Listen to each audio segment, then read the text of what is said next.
Olá pessoal, eu sou Hamilton Chamon, sou advogado desde o ano de 2008 e atuo em vários ramos do direito. Esse é o nosso primeiro canal aqui no YouTube. O propósito do canal é estudar o direito como ciência, matérias do direito, legislação e a prática jurídica.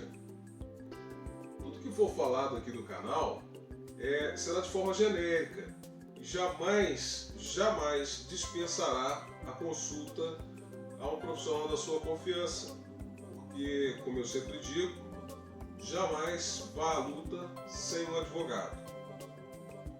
O canal é indicado a todos os públicos, desde o estudante, o advogado iniciante e até mesmo o leigo, aquele que deseja conhecer a carreira para fazer vestibular. Neste primeiro vídeo, nós vamos ter uma conversa rápida sobre os três pilares que alicerçam o direito: o profissional advogado, o cliente à parte contrária e as instituições que ministram ou administram a justiça dos homens. Inicialmente, falando do advogado, é importante saber que para ser advogado é preciso ter muita bagagem humana. O advogado é um humanista. Em seu escritório, o advogado irá se deparar com tudo. Desde o homem que matou, que roubou, que foi traído, que quer receber o que lhe devem, o que julga que está com a sua moral abalada, o que diz estar sendo cobrado em exagero, etc. Para atender todas essas situações, é necessário ter conhecimento não apenas de lei. O conhecimento da lei, neste caso, não basta. É preciso ter vivência e conhecer um pouco de tudo. Eu não sei se você sabia, mas para sair-se bem na advocacia, muitas vezes é necessário sair do escritório, ir ao local dos fatos, conhecer, ter uma ideia daquilo que se está falando, daquilo que se está defendendo ou propondo como defesa de direito, para então fazer um bom trabalho. Leia muito, leia livros jurídicos, leia a lei pura e simples, leia o jornal, mesmo o jornal velho, leia revistas, leia gibis, leia a Bíblia, leia bula de remédio, leia a placa de rua, leia o nome da rua, enfim, conheça. Isso fará de você um profissional mais preparado.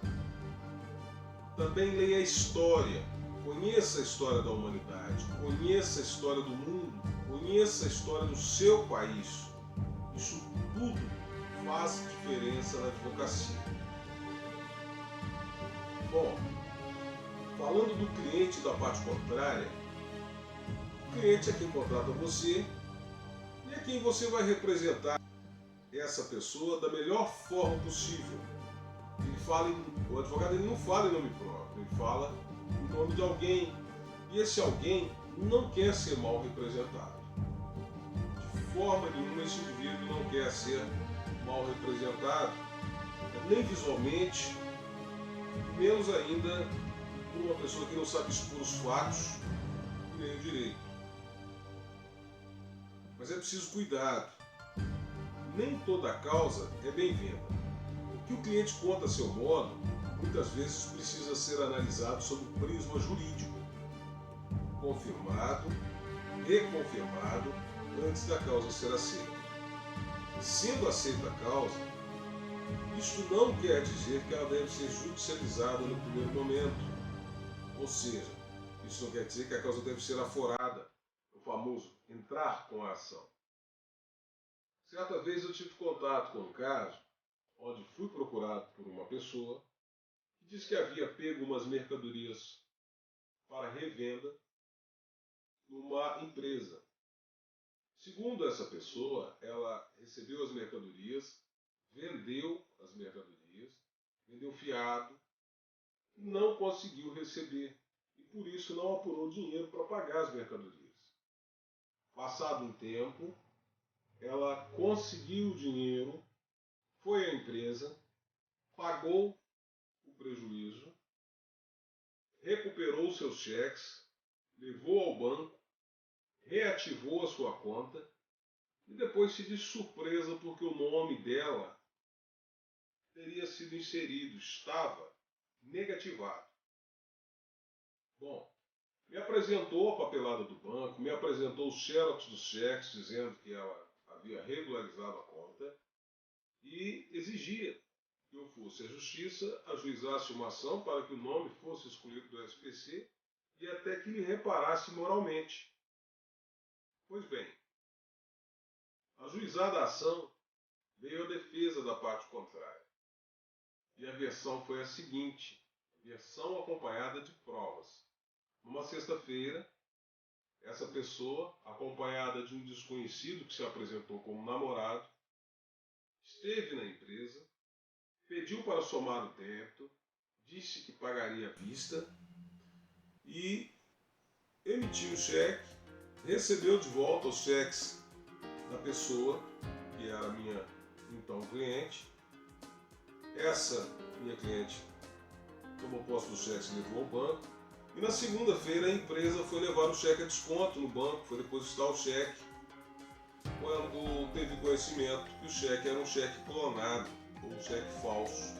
Ou seja, a suposta cliente recebeu os cheques pelos quais ela não tinha pagado a dívida, recuperou o seu nome no banco, mas não contou que a empresa, não contou com a possibilidade que a empresa tinha os dados no cadastro. E a empresa negativou. E ela, então nessa sinuca, injustamente propôs uma ação. Então é preciso ter cuidado, porque muitas vezes o que se conta não é o que se viveu, ou é o que se viveu de forma diferente. Bom, no tocante à parte contrária, é sempre devido o respeito. O advogado, o procurador que está ali, ele representa alguém. Ele não é necessariamente o cliente. Ele não se confunde com ele. Advogado é advocatus, ou seja, aquele que é chamado para junto. Portanto, um intermediário, um técnico, que leva os seus reclamos à justiça, portanto, nunca maltrate a parte adversa. Não aceite a carga de energia do seu cliente contra outra parte. Advogado não pode agir para fins de vingança. Advogado não é segurança. Advogado não é cão de guarda.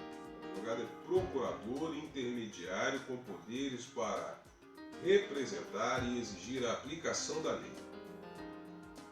No tocante às instituições, o Estado, com o seu poder e dever de punir, e nós vamos estudar isso mais adiante, se faz representar por vários profissionais, com status de servidor público, etc., dentre os quais nós temos o juiz, o promotor de justiça, o delegado de polícia, a polícia militar, o agente penitenciário, etc. Todos, dentro do seu ramo de atividade, buscam fazer a paz social. E o relacionamento do advogado com estes servidores sempre deve ser cordial, mas sem exageros, nem de um lado nem de outro. O juiz não deve carregar a pasta do advogado, nem o advogado carregar a pasta do juiz. Essa expressão, carregar a pasta, é uma metáfora, não é minha. Eu li um livro de um autor, de um jurista muito famoso, um livro que eu tenho orgulho de ter, e ele quer dizer o seguinte, que nem juiz, nem delegado, nem advogado, nem promotor de justiça deve submeter-se a nenhum dos outros. Qualquer um desses profissionais deve submeter-se ao que manda a lei. Simpatia e amizade não tem nada a ver com dar justiça. A justiça ela não é dada nem para o amigo, nem para o inimigo. A justiça é dada para aquele que necessita. Em regra, o servidor público é o sujeito desinteressado quanto ao resultado da causa, ou seja, ele não está interessado em quem vai ganhar ou vai perder. Em regra, não. Pode haver distorções, mas em regra, não. processos criminais, delegados e seus auxiliares investigam o caso, o promotor denuncia o fato e o juiz julga o processo, que nada mais é do que a soma de tudo que foi produzido pela investigação. Pela palavra da vítima, quando for possível, também pela denúncia e suas provas acusatórias, e é defendido pelo advogado e suas provas defensivas, ouvido sempre o acusado quando este quiser falar. Sim, porque o silêncio é um direito que assiste ao acusado, a qualquer acusado. É normal as pessoas perguntarem: aconteceu um crime cruel, você aceitaria defender o acusado? Costumo responder que se o acusado fosse você ou seu filho, ou seu pai ou sua mãe. Também é normal ouvirmos um fulano dizer que Beltrano deveria ser condenado até a pena de morte, que ordinariamente sabemos que não existe no Brasil, salvo em estado de guerra declarado. Pois bem, e se você fosse o acusado? E se a tal pena cruel fosse para você? Por certo, você estaria ansioso para dar a sua versão dos fatos e fazer ser acreditado. A partir daí surge o grande problema: como resolver esse conflito? O Brasil acaba enxergando a punição sob 3 olhares inseparáveis. O primeiro, a pena é uma punição, é um castigo, é o mal pelo mal. Em segundo momento, a pena tem um caráter exemplificativo, para que a população veja que a conduta errada e punida não passou impune. Terceiro, a pena tem um caráter pedagógico. O tempo deve servir para a reflexão, deve servir para que o indivíduo reflita que a prática do mal não é a saída. É bem verdade que o sistema prisional está longe do modelo ideal de contenção para o cumprimento de pena, motivo pelo qual mais trabalho para o advogado. Muitas vezes é o pai, a mãe, o irmão que o preso tem na vida enquanto expia sua pena. Advogar é muito mais do que isso. Advogado está além dos livros. Advogado é um ser humanista. Então procure ter a maior formação humanista possível. Bom, essa foi apenas uma conversa introdutória do nosso videozinho, que está chegando ao final. Ao longo dos próximos vídeos, voltaremos ao assunto. Se você gostou dessa primeira conversa, não se esqueça de dar o seu gostei e inscrever-se para receber novidades que forem sendo postadas. Deixo com vocês o meu abraço. Valeu, obrigado.